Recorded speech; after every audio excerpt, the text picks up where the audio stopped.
ദൈവവേദനയിൽ നിന്റെ ജീവനെ അപായപ്പെടുത്താനായിട്ട് വരുന്ന ചില സിംഹങ്ങൾ മധുരമുള്ള തേനായിട്ട് മാറും. ദൈവാത്മാവിനാ നീ അതിനെ കൈകാര്യം ചെയ്യുന്നതിലൂടെ. മോർണിംഗ് മന്നായിലേക്ക് എല്ലാ പ്രിയപ്പെട്ടവരും സ്വാഗതം. വീണ്ടും അനുഗ്രഹിക്കപ്പെട്ടൊരു പ്രഭാതം ദൈവം നമുക്ക് ദാനമായിട്ട് തന്നിരിക്കുകയാണ്. ഇതിൻ്റെ നേരെ അലറി വരുന്ന ഏതെങ്കിലും വിഷയമുണ്ടോ? ശിംശോൻ എന്ന് പറയുന്ന വ്യക്തി തൻ്റെ ഫ്യൂച്ചറുമായിട്ട് ബന്ധപ്പെട്ടൊരു നിർണായകമായ സ്റ്റെപ്പിലേക്ക് നീങ്ങുക. മനസ്സിലായിക്കോണം, ഫ്യൂച്ചറുമായിട്ട് നീങ്ങുമ്പോഴാണ് പിശാചിനെ സഹിക്കാത്തത്. കാരണം അടുത്തൊരു ജനറേഷന് സമയമാവുക. അടുത്തൊരു ജനറേഷൻ നിന്നിലൂടെ പുറത്തു വരാനുണ്ടെങ്കിൽ നീ അതിലോട്ട് എത്തപ്പെടാതിരിക്കാൻ മാക്സിമം പിശാച് ശ്രമം. ഞാൻ രണ്ട് രീതിയിലുള്ളവരോടാണ് പറയുന്നത്. ഒന്ന്, വിവാഹ ജീവിതത്തിലേക്ക് പ്രവേശിക്കാനിരിക്കുന്ന കുഞ്ഞുങ്ങളോടും. രണ്ട്, ആത്മീകമായിട്ട് സന്തതികളെ ജനിപ്പിക്കുന്ന ആത്മാക്കളെ നേടുന്ന നിങ്ങളോടും. അമ്മേ, ഇത് രണ്ടും പിശാച് സമ്മതിക്കത്തില്ല. അനുഗ്രഹിക്കപ്പെട്ട വിശുദ്ധ തലമുറകൾ ജനിക്കാതിരിക്കാൻ പിശാച് അവൻ്റെ പണി പതിനെട്ട് നോക്കും. പക്ഷേ പ്രാർത്ഥന, ദൈവശബ്ദം, ആരാധന, അതൊക്കെ നമ്മളെ എന്ത് ചെയ്യും? ദൈവിക ദൗത്യ പൂർത്തീകരണത്തിലേക്ക് നയിക്കും. ഇവിടെ നോക്കിയേ, ശിംശോൻ്റെ ഒരു ഫ്യൂച്ചറുമായിട്ട് ബന്ധം. ശിംശോൻ ആരാ? ദൈവത്തിൻ്റെ നാസീറ. ദൈവത്തിൻ്റെ നാസീറായിരിക്കുന്നവൻ മുന്നോട്ട് ചൂട് വെക്കുമ്പോൾ ഒരു സിംഹം പെട്ടെന്ന് എവിടെക്കൂടെ പോകുന്നതെന്നറിയാവോ? മുന്തിരിത്തോട്ടത്തിനകത്തൂടാ പോകുന്നത്. എന്തുവാ ദൈവത്തിൻ്റെ ദൂത്? മുന്തിരി തുടരുത്, മുന്തിരിയുമായിട്ട് ബന്ധപ്പെട്ടുള്ള ഒന്നും കഴിക്കല്ലേ. ഓക്കെ, അവൻ അങ്ങനെ പ്രമാണം കീപ്പ് ചെയ്ത് വരുമ്പോൾ മുന്തിരിത്തോട്ടത്തിനകത്ത് അവനെ ജീവൻ അപായപ്പെടുത്താൻ ദൈവം സമ്മതിക്കും. അപ്പോൾ യഹോവയുടെ ആത്മാവിൻ്റെ മേൽ വന്നു. സിംഹം അലറി വരുക. അപ്പോൾ യഹോവയുടെ ആത്മാവിൻ്റെ മേൽ വന്നു. എന്തോ സംഭവിച്ചേ? കയ്യിലൊന്നുമില്ലാതിരിക്കുക അവനൊരു ആട്ടിൻകുട്ടിയെപ്പോൾ അതിനെ വലിച്ചം കീറി. കേട്ടോ, വിശ്വസിക്കാമോ? നിന്റെ കയ്യിലൊരു ആയുധവും ഇല്ലെങ്കിലും ദൈവാത്മാവ് നിന്റെ മേൽ വന്നാൽ നിന്റെ കൈ ഒരു ആയുധമായിട്ട് മാറും.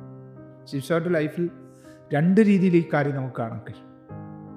ഒന്ന്, ഇപ്പോഴും അവൻ്റെ കൈ ഒരു ആയുധമായിട്ട് മാറി. ദൈവാത്മാവ് വന്നപ്പോഴാണ് സിംഹത്തെ വലിച്ചു കീറി. ആട്ടിൻകുട്ടിയെ വലിച്ചു കീറുന്നതിൻ്റെ തൊട്ട് വലിച്ചു കീറി.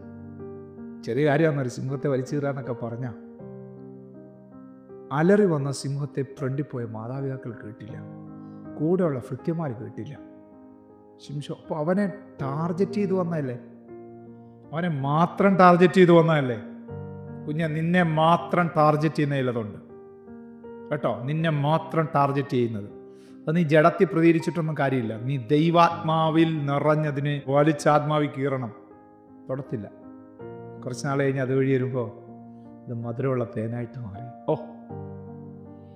നോക്കിയേ, ആ സിംഹത്തിൻ്റെ ഉടലിനകത്തൊരു തേനിരിക്കുക. ആ തേനാവൻ കഴിക്കുന്നത് കേട്ടോ.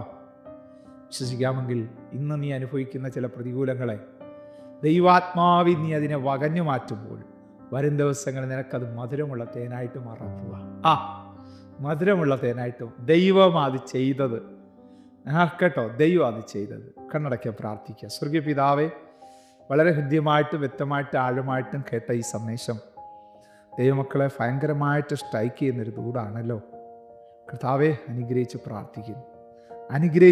ഈ സന്ദേശം കേൾക്കുന്ന എല്ലാവരുടെ ലൈഫിനകത്ത് വിപ്ലവകരമായ മാറ്റങ്ങൾ ഉണ്ടാകട്ടെ. അലറി വരുന്ന ചില സിംഹങ്ങൾ എന്നെന്നും ഓർക്കത്തക്ക വിധത്തിൽ മധുരമുള്ള തേനായിട്ട് മാറട്ടെ. പ്രാർത്ഥിച്ച് അനുഗ്രഹിച്ച് മുദ്രയിട്ട് കൊടുക്കുന്നു യേശുവിൻ നാമത്തിൽ തന്നെ. ആമേൻ. God bless you. ദൈവം നമ്മെ അനുഗ്രഹിക്കട്ടെ. Praise the Lord. മോർണിംഗ് മന്ന സന്ദേശം ശ്രവിച്ചുകൊണ്ടിരുന്ന എല്ലാ ദൈവമക്കൾക്കും സ്നേഹവന്ദനം. പാസ്റ്റർ ബിനു വട്ടപ്പാറ. ഈ ദൈവവചന സന്ദേശങ്ങൾ തുടർമാനമായി ലഭിക്കുന്നതിനായി 9745600023 എന്ന വാട്സാപ്പ് നമ്പറിൽ ബന്ധപ്പെടാവുന്നതാണ്. നമ്പർ ഒരു പ്രാവശ്യം കൂടി ആവർത്തിക്കുന്നു: 97 45 60 00 23. ദൈവം നമ്മേവരെയും അനുഗ്രഹിക്കട്ടെ. God bless U.